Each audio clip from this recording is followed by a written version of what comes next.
It has been a tough year for people who live in western Kentucky and Muhlenberg County in particular. In February 2008, a tornado ripped through their community, leaving behind a path of destruction.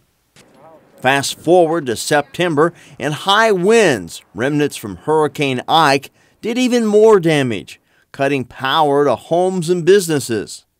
Then Mother Nature delivered yet another blow with a crippling ice storm this winter.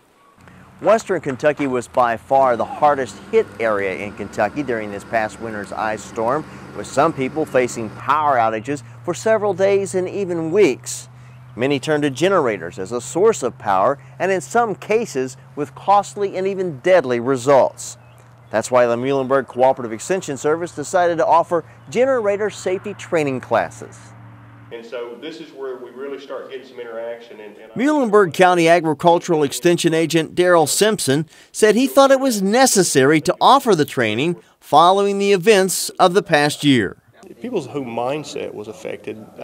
Folks would just say, you know, the storm has really gotten me down, things of that nature. And so, you know, with that mindset, people really weren't thinking very clearly. And I think that was alluded to tonight in the program, that a lot of folks were doing things that just weren't safe. And so if we can do anything at all to help that, not only the residents here in the county, but also the linemen, our local linemen, as well as linemen from across the country that came in to help us out. 2 nights of generator safety training were offered this spring at the Muhlenberg County Extension Office to anyone interested in taking the training.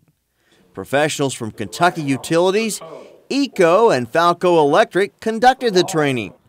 Charlie Waugh of ECO Electric says 2 of the biggest problems with people running a generator is carbon monoxide poisoning and using the wrong type extension cord. This particular house using these cords have run it through under the door. Number one, they could get cut and frayed and cause a problem, potential fire.